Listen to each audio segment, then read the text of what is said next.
آج سے ہم آغاز کر رہے ہیں سلسلہ داستان ایمان فروشوں کا، جس کا تعارف پیش خدمت ہے۔ میں ہوں ارسلان ضیاء اور آپ دیکھتے ہیں آور ورڈ۔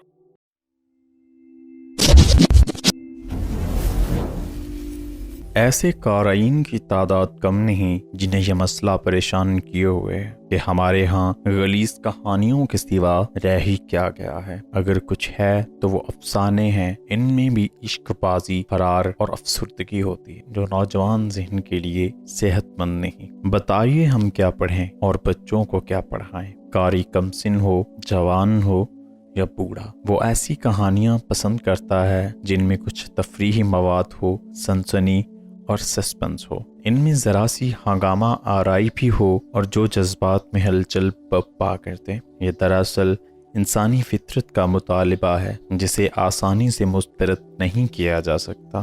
قارئین کی اسی کمزوری کو اسلام دشمن عناصر نے اپنے مقاصد کے لیے استعمال کیا ہے، اور پاکستان کی زرپرست ناشر اور ادیب اسی سے پیسہ کما رہے ہیں۔ یہیں سے فحش، عریاں، مار دھاڑ اور جرائم سے بھرپور حد یہ کہ دشمن کے غیر اسلامی نظریات کے حامل کہانیوں نے جنم لیا اور حیران کن حد تک فروغ اور مقبولیت حاصل کی۔ اس میں کسی شک کی گنجائش نہیں رہی کہ ہندو اور یہود نے ہماری نوجوان نسل کی کردار کشی کے لیے ان اخلاق سوز کہانیوں کو ذریعہ بنایا ہے۔ ہم داستان ایمان فروشوں کے مصنف محترم التمش کے ممنون ہیں جنہوں نے حکایت صلاح الدین ایوبی کے دور کی کہانیوں کا سلسلہ شروع کیا۔ ہم ان کی پہلی 8 کہانیاں پیش کر رہے ہیں۔ ان میں آپ کو وہ تمام لوازمات ملیں گے جو آپ کے اور نوجوان نسل کے مطالبے کی تسکین کریں گے، ساتھ ہی ساتھ اس قومی جذبے کو بھی زندہ و بیدار کریں گے جسے ہمارا دشمن پرلذت کہانیوں کے ذریعے ختم کرنے کی کوششوں میں مصروف ہے۔ ان 8 کہانیوں کے متعلق کچھ مختصراً کچھ عرض کر دینا ضروری ہے۔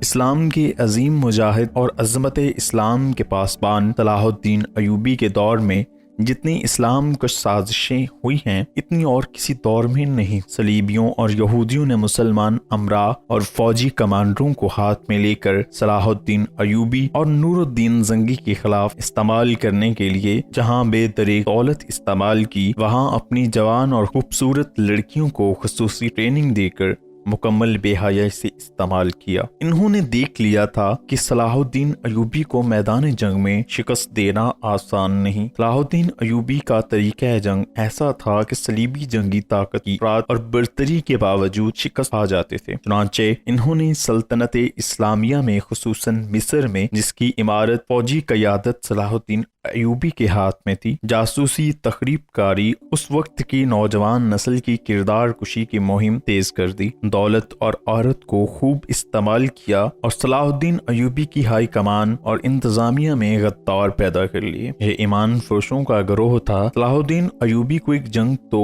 میدان میں لڑنا پڑی اور یہ بڑے بڑے مارکوں کا سلسلہ تھا جو صلیبی جنگوں کے نام سے ہم تک پہنچا، مگر اس جنگ کی کوئی تفصیل ہم تک نہیں پہنچی جو صلاح الدین ایوبی نے صلیبی جاسوسوں، جن میں حسین لڑکیاں تھیں اور حسن بن صباح کے پیشہ ور قاتل بھی شامل تھے، کے خلاف لڑی۔ ان قاتلوں کو فدائی بھی کہا جاتا تھا اور حشیشین بھی۔ انہوں نے صلاح الدین ایوبی پر 4 قاتلانہ حملے کیے۔ اللہ کا یہ مجاہد ڈرامائی طریقے سے اور اپنے زور بازو سے ہر بار بچ گیا۔ اس زمین دوز صلیبی جنگ نے ان کہانیوں کو جنم دیا جن میں سے 8 پیش کی جا رہی ہیں۔ تاریخ کی یہ حقیقی داستانیں تفصیلات کی طوالت کی وجہ سے باقاعدہ تاریخ میں نہ آ سکی، اور اس لیے بھی کہ مورخوں کی نظر زمین کے نیچے اور پردوں کے پیچھے نہیں جایا کرتی۔ ایسی کہانیاں متعلقہ دور کی وقائع نگاروں تحریروں میں محفوظ ہیں یا عینی شاہد بیان کرتے ہیں، اور یہ سینہ بسینہ نسل بعد نسل سنی سنائی جاتی اور زندہ رہتی ہیں۔ محترم التمش تلاشی روزگار کے لیے مشرق وسطی گئے تھے۔ روزگار ملا تو ان کے اندر تاریخ کا جنون پیدا ہو گیا۔ گزشتہ 12 برسوں اور